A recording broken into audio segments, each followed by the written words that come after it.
Sherry G. I'm back. I know it's been a long time. I actually did a video, my last video, saying that, I took a hiatus and then I was coming back. But honestly, y'all, I didn't have the mental capacity to do so. I didn't have the mental wherewithal to sit and construct any type of commentary. As a matter of fact, I didn't even watch an episode of Love and Marriage Huntsville this past season. So anyway, I did go on a real hiatus this time because it's been months, literally. Um, but I didn't announce it.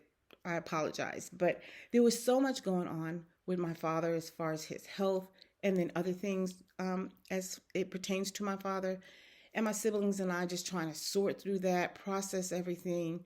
It was just really, really weird. So anyway, thanks to those of you who did tap me on the shoulder and reach out and said, "Hey, where are you?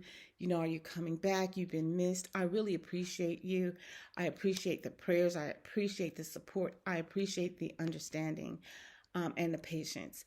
And so, for the rest of you, just to let you know, my father actually transitioned in July. He transitioned on July 19th, and that whole thing was just kind of weird going through hospice and being there while he was going through the dying process. That was just it was a lot. So yeah, it took a while for me to just kind of assimilate everything, I guess. I don't even know if that's a good word, and be in a space where I could come back.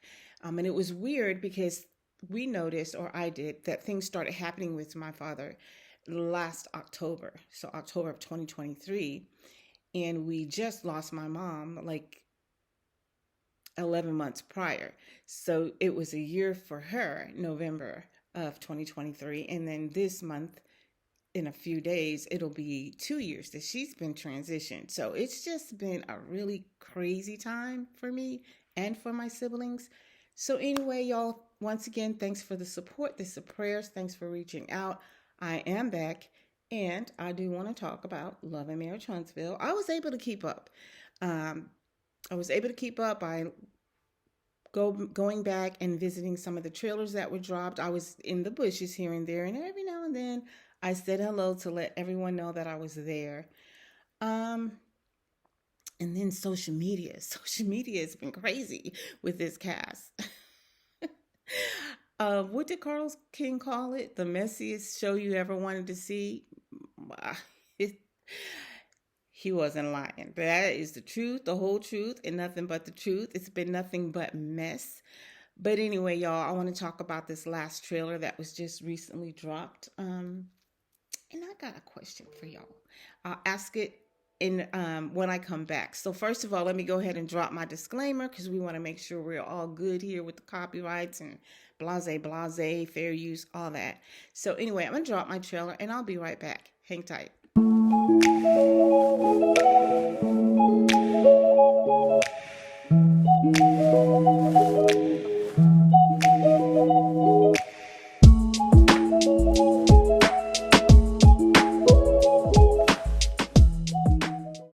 Okay, y'all, I'm back. So I know I said I had a question, so I'm going to go ahead and ask the question now. And if you guys can answer it for me down in the comment section below, because I'm a little bit confused.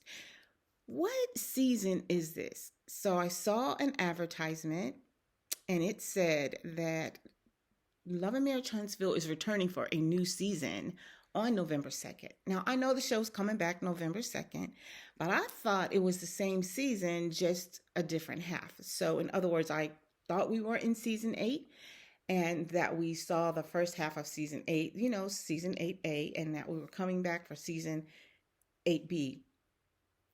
Is it season 9? I don't know. Does anybody know? Y'all, it is so hard to keep up because I feel like if production's confused. I mean, they confuse the heck out of me when it comes to their seasons and what season it is. Do you guys know what season this is? I know usually they take their seasons and break them up in half. So that's what I thought they were doing. But when I saw the advertisement, it did kind of throw me a little bit. So can y'all please answer that question for me? Is this season 8B Or is it season 9? What the heck is going on? Anyway, y'all, let me go ahead and get into my commentary. We ain't had no relationship. You know that ain't true, son. We may not be friends, but we was cool enough. I tell these people right now that I like you. I don't dislike you to this moment. I have no reason to dislike you. So what I was going to say was this. I never wanted my happiness and my joy to come from your pain. But why did you try to rub it in my face? I'm never trying to rub this in your face. Oh, I'm the one I ended that relationship and you won't even acknowledge that. Listen, you won't even I don't know that. I can't speak on what I don't know. Listen, I can't speak on what I don't know. I am not trying to rub this in your face. You know I don't believe that. God could strike me down right now. Listen, you don't have to believe it. You don't have to believe it. But the truth is what it is. Whether it's your truth, my truth, the truth is what it is. I still feel like you're not being honest, Sonny. About what? About our relationship. I never said that we weren't cool. You said we only talked 3 times. You know that's a lie. I never said we weren't cool. On the phone, that's a lie. Like, be physically, real. you would shoot little text messages. Hey, what's up? We talked on the phone. We FaceTime. Like, okay, so what do you do that? But what do you want, though? I want you to be real. So look, y'all, I have had enough of this situation already. Have y'all had enough? I mean, I didn't even watch the show, and I've had enough. I watched the trailers, I listened to different commentary and everything that was happening in social media, the interviews, the lives, blase, blase, blase.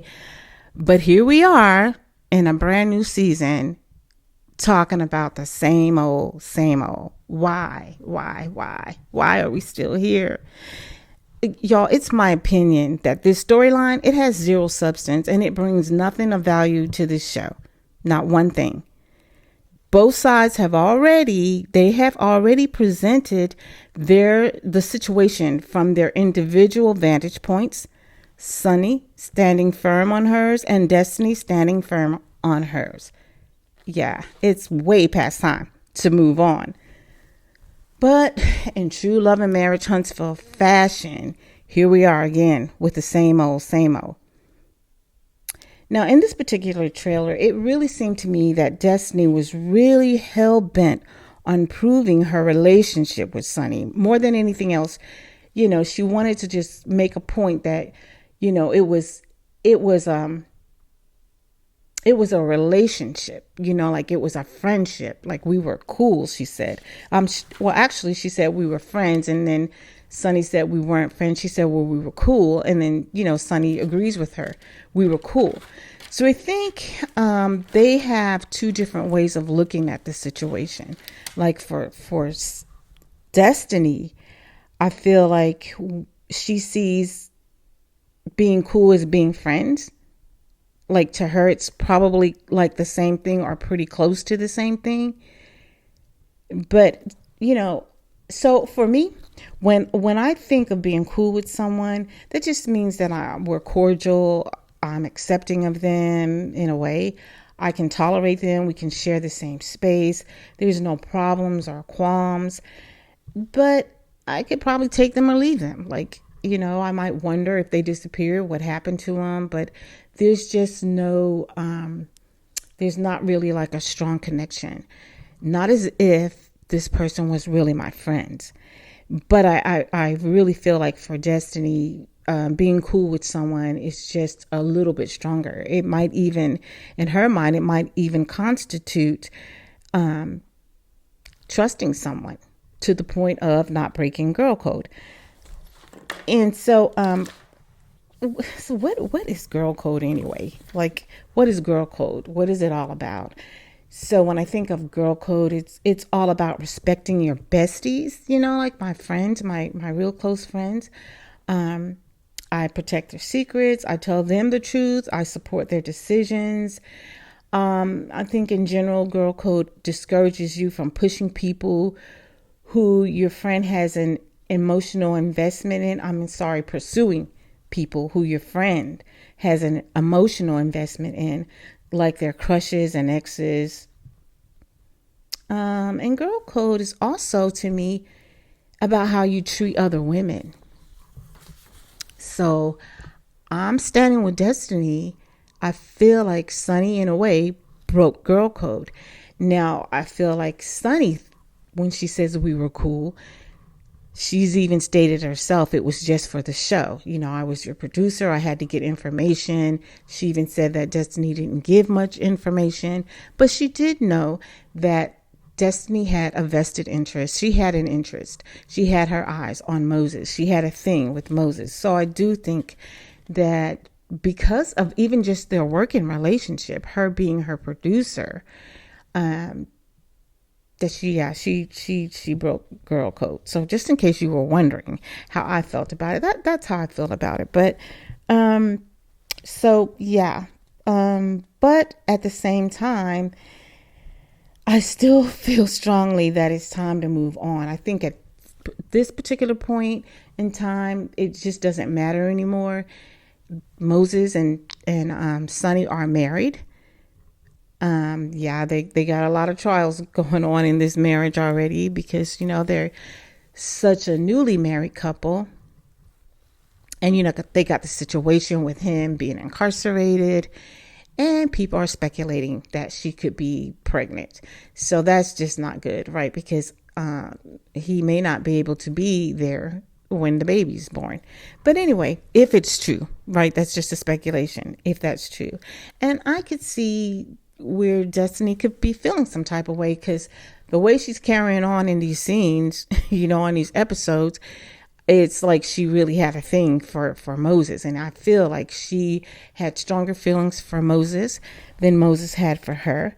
I mean, it was 15 years of back and forth, which were probably 15 years of her, Destiny, most likely wishing that she and Moses could finally develop a solid relationship. Here she's on the show, she's sharing with Sonny, maybe not everything. We know that she's not that forthcoming, but enough so that Sonny knows that this is Destiny's man, or this is her crush, or whatever you want to call it. And then Sonny turns around and she's married to him, like out of the blue, she's married. But yeah, again, can we move on already?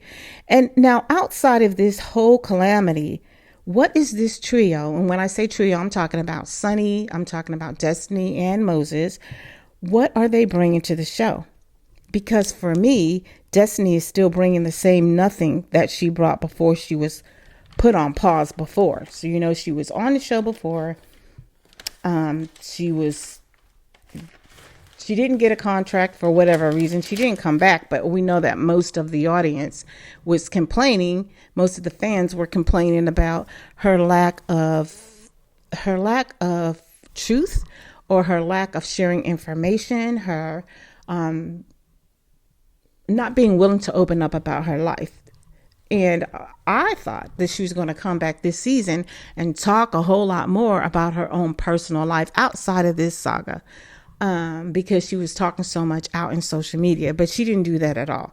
So I just don't understand why she's back. In my opinion, though, the only reason Sonny and Moses came on was to give Destiny a way back in, to help Destiny, have some type of a storyline. But yeah, it's a bad look. So anyway, y'all, that's just enough of that. This is just my little intro on my way back into the segment, Love and Marriage Huntsville. I know the show comes on Saturday, and I just wanted to get my feet wet with my commentary before I start giving reactions and so forth when the show returns. Now, in other news, y'all, there was something that came across. So yeah, there was something that came across my phone. So I get these little news flashes, and a lot of times I just kind of ignore it because the stuff just seems to be so dark in the news these days. But today, this particular article came across my phone, and I looked at it because the heading kind of like, it really caught my attention. And so I want to share it with you guys. I don't know, y'all. It's just a crazy world out here. But anyway, it's this man who decided to unalive his coworker because she took too long on breaks. Y'all, if that's not the craziest thing. And this actually took place in a city called Louisville, which is right here in Texas. And so it's about an hour away from where I live. So anyway, I'm just going to share this with y'all. If it's too much, go ahead and log off, but or scroll on to the next. But yeah, so in a brief, y'all, what happened was there was an arrest warrant affidavit, and it actually states that 51-year-old Travis Merrill shot and unalived his coworker. They worked at a place called Allegiance Trucks because he was obsessed with her. And he was angry that she was taking long work breaks. He told police he got even angrier after she reported his behavior and began intentionally avoiding him. He allegedly followed her out to the parking lot when she took her lunch break on Thursday. So this article was October 21st. So I guess that Thursday, he followed her out to the parking lot and he watched as she sat in her car. He grabbed his pow pow and then he ambushed her. Actually, it says pow pow plural. And he ambushed her. Once she returned from the parking lot, she was in her cubicle, and other coworkers, they said it was about a dozen coworkers that witnessed the whole thing. Yeah, so according to the arrest warrant affidavit, this guy, Merrill, he actually told detectives in an interview that he was obsessed with the lady, and he began getting ever increasingly angry by her taking what he considered to be unauthorized long breaks during work hours. And she was not even paying any attention to him too. So I think there was some type of maybe obsession. He probably really liked her. I don't know. But after several months of this, the woman told him to stop watching her and stop watching her on her breaks. And she actually reported his behavior to HR. So I can imagine she was feeling unsafe. You know, like, this guy is acting really weird. So he was then ordered to talk to a counselor. And he had to leave work. I guess they put him on some type of work suspension. And before he could return to work, he actually had to go and talk to a counselor. And then I guess he was actually then given the okay to come back to work. And when he did, the woman, according to Merrill, he told detectives that the woman intentionally avoided him once he returned, which fueled his anger even more. So he started buying pow pows and he practiced with them at home.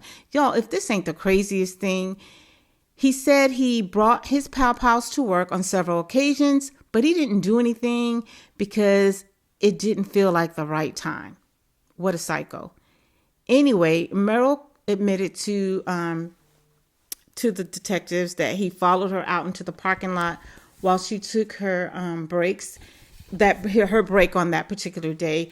And then as she re-entered after lunch, he followed her inside to her cubicle and he ambushed her, firing his pow pow several times. And so as it turns out, she was taken to the hospital where she succumbed to her injuries. And I think she received like 5 different entry wounds from the pow pow. But y'all, what a crazy, crazy, crazy world we're living in. I mean, the amount of people who lack emotional intelligence is just outrageous to me. And the fact that people just resort to this type of violence to just end whatever the situation is just, it's just crazy. It's a crazy, crazy world. So yeah, y'all, that situation kind of like blew my mind, and I just wanted to share it with y'all. But anyway, y'all, I am back. Thank you for being here. If you haven't done so, like the video, subscribe to the channel, and hit the notification bell because I will be back. Until then, ciao.